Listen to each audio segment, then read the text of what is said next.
Selamat malam. Perkenalkan, Taruna Muda Polteknik Angkatan 55. Nama Michael Bramulya Tarigan, STB 4181, Prodi Bimbingan Kemasyarakatan A. Di sini saya akan mewawancarai orang tua saya dalam mata kuliah antropologi dengan membahas tema adat istiadat di dalam keluarga. Ya, untuk orang tua kami, bagaimana adat istiadat di dalam keluarga kita, Pak? Ya, sebelum kita masuk sebagai masyarakat yang berbudaya, kita sebagai orang Karo, sebagai orang muda, kalian harus sebenarnya apa itu, siapa itu bukan. Sejarah suku Karo itu merupakan salah satu bangsa yang ada di Sumatera yang berdiam di Sumatera Utara dan di sekitar Aceh. Dan nama Karo sendiri merupakan nama kabupaten di Sumatera Utara. Dia masuk ke dalam suku Karo ini dari Aceh sampai di Sumatera Utara, itu dari Aceh Timur, terus dia masuk ke Deli Serdang, Karo, Langkat, Simalungun, itu semua daerah-daerah di sekitar Danau Toba. Dan perlu diketahui, suku Karo ini juga termasuk salah satu suku terbesar di Sumatera Utara. Dan suku Karo inilah yang pertama mendirikan kota Medan melalui Marga Klawi, Guru Patimpus. Dalam budaya Karo, bahasa yang dipakai itu bahasa Karo. Bahasa Karo dalam suku Karo itu ada beberapa ikatan kekerabatan atau yang disebutkan sebagai identitas daripada warga itu sendiri, seperti marga dan guru. Marga itu dipakai dijadikan nama dari putra-putra suku Karo. Jadi kamu Michael Bramulya, marganya Tarigan, jadi Michael Bramulya Tarigan. Kalau perempuan pun begitu, misalnya Sriyati Guru Tarigan. Nah, itu marga dan yang ada dalam panggilan dari suku bangsa Karo. Di dalam suku bangsa Karo sendiri atau suku Karo itu ada 5 marga besar. Itu pertama Karo-Karo, kedua Tarigan, ketiga Ginting, keempat Sebiring, kelima Praninan. Ini 5 marga besar dalam suku Karo. 5 marga besar ini dibagi lagi dalam sub marga. Misalnya marga Karo-Karo, itu apa aja marga Karo-Karo? Ada bagiannya lagi seperti Purba, Barus, Bukit, Guru Singa, Kaban, Kacaribu, Bakti, Sinulingga, Sitepu, Sinuraya, Sinuhaji, Betaren, Kemit, Jum, Sinukabat, Sinubulan, Samura, baru sekali. Itu ada berjumlah 18 untuk marga besarnya Karo-Karo. Tarigan pun demikian. Tarigan ada Tarigan Bondok, Gana-Gana, Gesang, Gemeng, Jampang, Purba Tarigan. Ini kalau di tetangga kita Simalungun pun ada juga Purba. Itu dalam Karo, dia sejajar dengan Tarigan. Baru Pekat, baru ada lagi Siberok, baru ada lagi Tua, ada lagi Tegut, tambah Tambun. Nah inilah, kamu ini Michael Bermuda Tarigan. Tarigan apa? Kecil, Tambun. Nah, jadi dalam keluarga kita pun abang kamu itu seperti kita, seperti kakekmu atau bolangmu lah, dalam bahasa satu ada dua. Kalau bolangmu yang abang bapak saya itu dia pakai Tambun. Nah, kalau bolangmu sendiri pakai Tarigan. Makanya bolangmu itu dulu namanya itu, ya maaf, kami tidak menyebutkan nama orang tua budaya kami, namanya M. Tambun. Sedangkan bapak saya sendiri, nah bolangmu itu memakai nama P. Tarigan. Sama itu. Kalau Tarigan mungkin kalau orang mau lebih jelas lagi tanya Tarigan apa, nah, baru Tambun. Tapi kalau saya bilang Tambun Karo, ya sudah itu baca Tarigan. Nah, walaupun di Toba juga ada marga Tambun, tapi ini kita bicara Tambun, Tarigan Tambun yang ada di suku Karo. Nah itu untuk Tarigan. Kalau ginting, apakah ada? Ada. Ginting juga banyak sekali ginting. Ginting itu misalnya antar Tambun, ginting babo, keras, sabab, bupati, garamata, dan Ibata, Jawa, Mane, Munte, Pase, Seragi, Suka, Sugihen, Sinusinga, Tumangger, Kalingkuta, ada 17 ginting. Dan kalau untuk sembiring itu ada 15. Nah, sembiring apa aja itu? Nah, itu sembiring keloko. Nah, keloko, Sinulaki, Kembaran, Sinupayung, ada 4. Nah 4 ini kita buat sebut 4 ini, inilah sembiring-sembiring yang tidak boleh makan anjing. Nah ini pula, ini tidak boleh makan anjing yang 4 ini.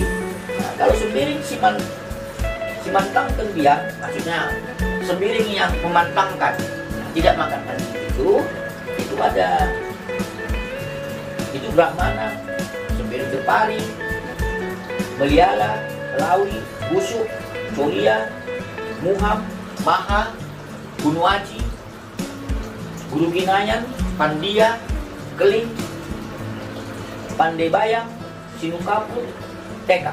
Nah, ini boleh makan anjing.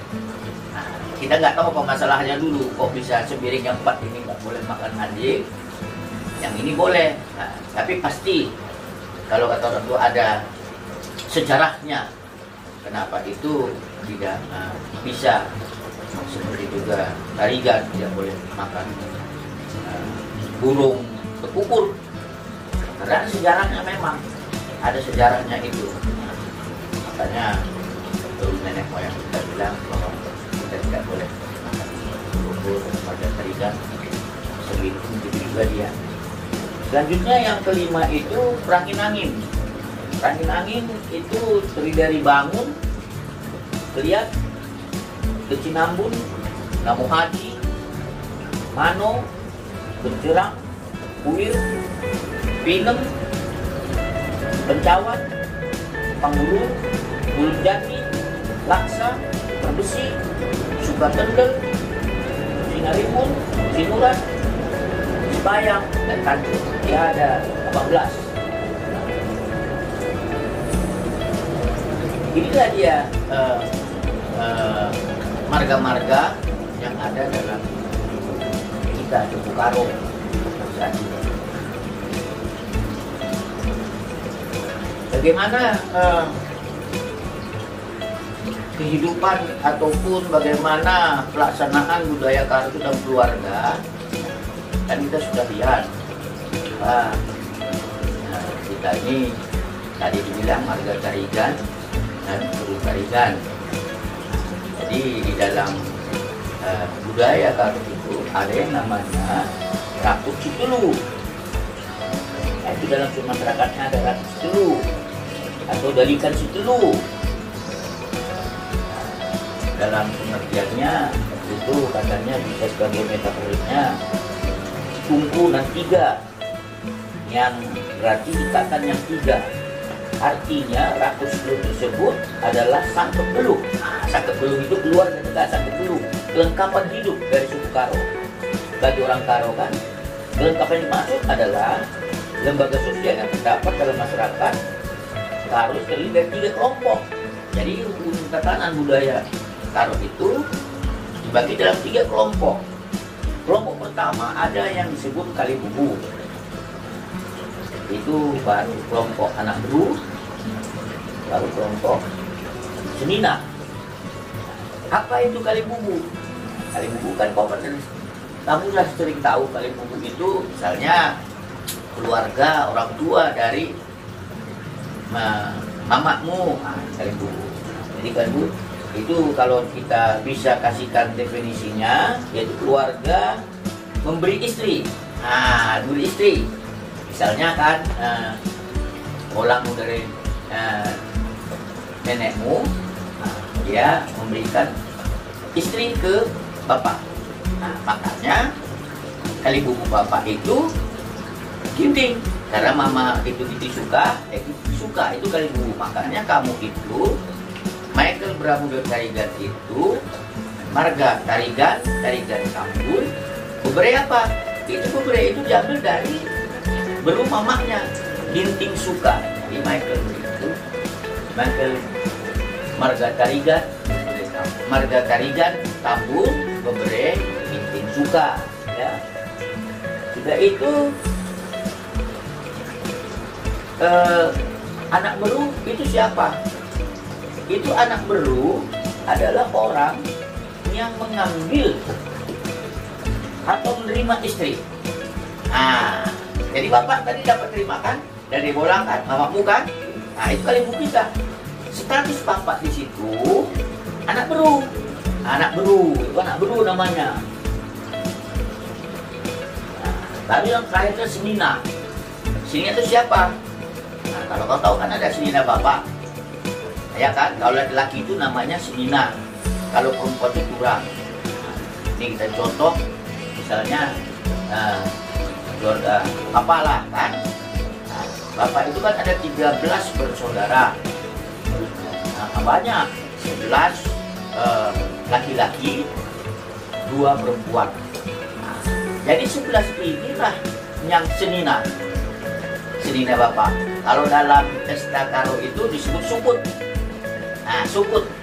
Sukut juga sukut. Di 11 itulah sukut. Bagaimana penyebutannya? Dalam masyarakat Karo budaya kita, Bu, tidak sembarang kita. Karena kita pantang sekali memanggil orang lebih tua itu yang nama. Karena sebutan. Jadi kalau keluarga bapak, seperti kamu tahu, yang nomor 1 itu laki-laki, kamu panggil Pak Tua. Nomor 2 itu kamu panggil Pak Tengah. Nomor 3 seterusnya sampai yang terakhir itu Pak Tengah. Baru yang terakhir nanti yang paling kecil, yang laki-laki kamu panggil Pak Muda. Yang perempuan bagaimana? Itu kamu panggil juga sama dengan sebutan urutan yang tadi kita mulai.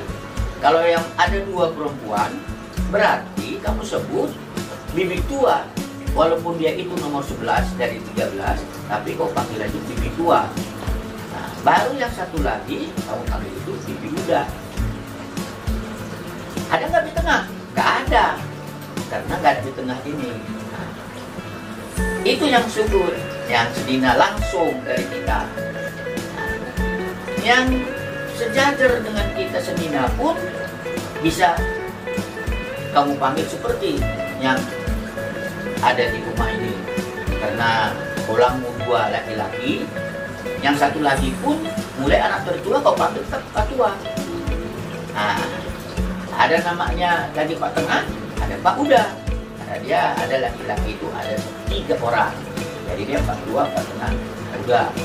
Perempuannya dia berapa? Ada 2, sama. Kamu panggil dulu bibi tua, bibi muda. Nah, ada tengahnya. Nah, itu untuk marga dan panggilan kita. Nah, bagaimana kalau kita mau belajar budaya atau misalnya kita memanggil Kalibubu apa? Nah, itu kalau orang tua daripada saudara, katakanlah saudara laki-laki dari mamamu, itu kau panggil apa? Mama. Nah, mama kan? Nah, mama. Di keluarga mamamu kan ada 4 laki-laki, 4 perempuan. Nah, kalau itu yang perempuan, kamu panggil bibi. Ah, bibi. Karena dia lebih dari 1 orang, ada 3 orang, ada lebih tua, ada di tengah, ada di muda. Laki-laki pun gitu juga, ada mama tua, mama tengah, mama muda. Nah, itulah, dan itu tidak boleh dipanggil sembarangan. Tidak boleh kita bilang, misalnya contohnya mama tuamu, namanya kan Martin. Tidak bisa kamu bilang mama tua Martin, nggak perlu dibilang, karena kita pantang sekali menyebutkan nama. Nah, itu tanda kehormatan kita dalam berkeluarga. Dan satu lagi pun ya, yang perlu kamu ingat, bagaimana penghormatan terhadap kalibubu. Nah, itu kalibubu semua tadi itu, namanya kalibubu. Itu sama bagaimana kamu hormatnya kepada Tuhan. Nah, itu dari segi iman kita, begitu dia bagaimana kita menghormati Tuhan, begitulah kita menghormati mama kita. Sehingga ada istilah di orang Karo itu, Tuhan yang kelihatan. Bahasa Karonya dibatasi di lidah. Nah, jadi batasinya Tuhan yang kelihatan itu yang bisa kita hormati, kayak gitu. Nah, bagaimana hubungan kekerabatan antara anak papa sama anak mamamu? Nah, jadi kamu lah, misalnya dengan anak mamamu, itu namanya impal. Nah, impal. Jadi impal itu bahasa Karo mungkin bisa lah kita ambilkan, kita artikan sebagai ya katakanlah pasangan yang telah ditetapkan oleh budaya. Nah, misalnya kamu kan anak mamamu kan namanya Yuri. Nah, itu secara budaya Karo udah ditetapkan itu pasanganmu. Bisa menikah, itu impalmu, dan itu wajib. Nah, wajib impalmu. Nah, tapi berkembang begini dia. Nah, mungkin ya, budaya itu tidak harus dipaksa lagi sepanjang anaknya. Nah, tidak. Nah, ada yang lain, monggo. Tapi memang seperti kamu nanti di keluarga, ya, kamu harus izin dulu ke mamamu ke sana. Kalau mau berkeluarga, saya izin dulu.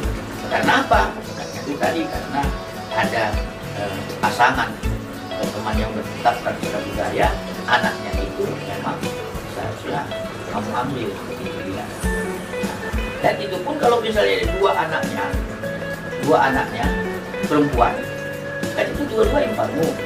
Nggak bisa kamu milih itu yang muda. Oh, orang muda ini cantik, ini adalah. Nggak boleh. Tetap kamu ambil harus yang nomor 1. Nah, itulah namanya kita izin kepada yang itu. Ya, rasa itu mungkin hanya sedikit saja, sepintas aja bagaimana hubungan kita, hubungan kerabatan. Seterusnya nanti itu tadi, karena kita mengikuti dari Bapak.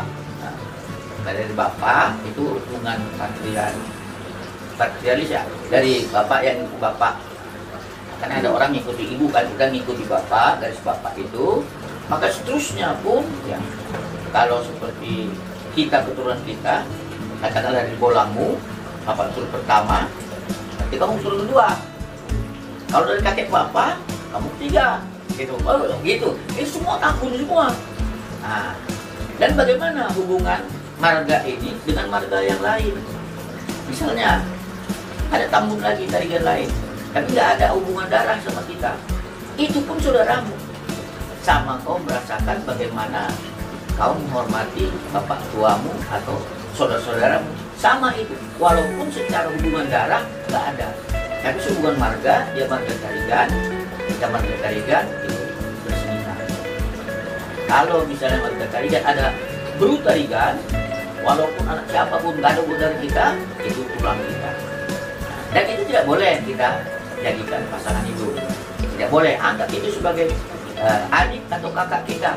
Nah, jadi itu budaya Karo yang harus sampai sekarang masih diikuti, ditaati oleh semua warga Karo sampai saat ini. Cara sedemikian. Ya, terakhir Pak, kami ini sama teman-teman baru tingkat 1 di Polteknik. Di adat Karo kan mungkin ada bahasa khusus juga, biasa pakai bahasa Karo. Bisa nggak memberikan beberapa kata untuk penyemangat buat buat anaknya lah Pak, memakai bahasa Karo, selanjutnya diartikan dan teman-teman tahu semua. Iya, dalam bahasa Karo biasanya memang dalam acara-acara apapun dia, apakah anak itu mau mencari kerja atau merantau, memang ada diberikan ketua-ketua. Nah, ketua-ketua dari orang tua atau kerabat-kerabat yang dekat diberikan, memang itu dilakukan dalam bahasa Karo.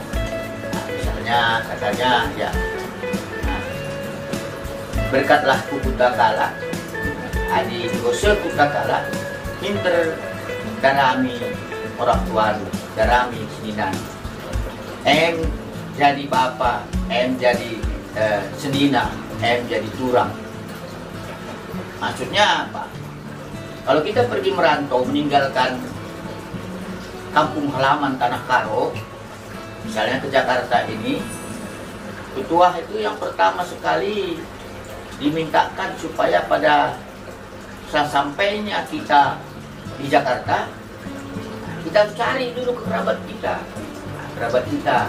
Nah, memang jauh sebelumnya pun memang orang Karo sudah banyak meninggalkan kampung halamannya, nah, termasuk ke Jakarta, ke Kalimantan, banyak. Makanya saya cari, kalau kamu itu misalnya kamu itu marga Tarigan, cari bapakmu di sana, cari saudara-saudara yang Tarigan, kenalkan, dan itulah bapakmu, apapun persoalanmu sampai ke dia.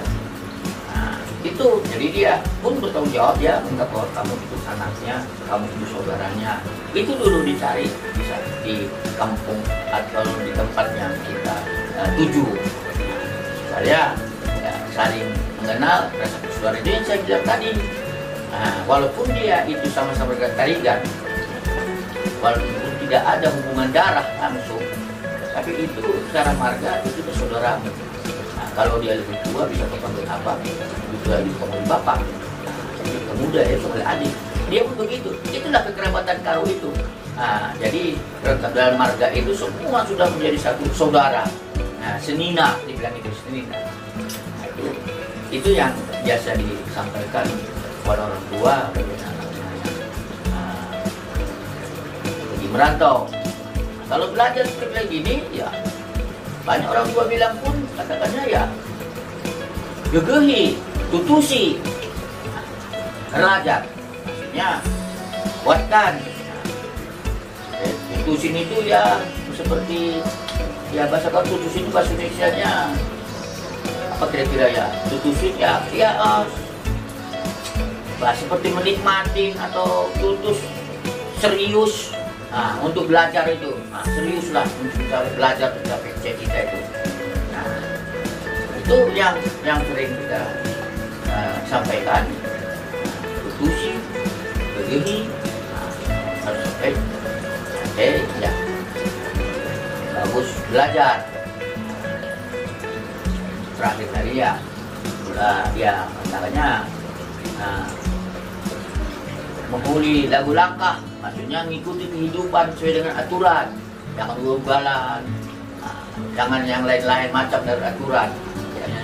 Dia bilang menghuli lagu langkah, maksudnya cendai, belah ngena ate kalak manbadu, katanya. Maksudnya biar orang kalau kita sudah berlaku tingkah laku itu baik sama orang, timbul rasa empati orang, senang orang berhubungan dengan kita. Nah, itu juga cara pesan pergaulannya kepada dua orang anak di tempat yang jauh. Saya rasa itu mungkin yang bisa ya. Oke, terima kasih sebelumnya buat orang tua kami yang menjelaskan tentang suku Karo, dan terima kasih juga atas perhatian terhadap wawancara kami. Sekian atas wawancara pada hari ini. Semoga dapat bermanfaat untuk kita semua. Selamat malam, terima kasih.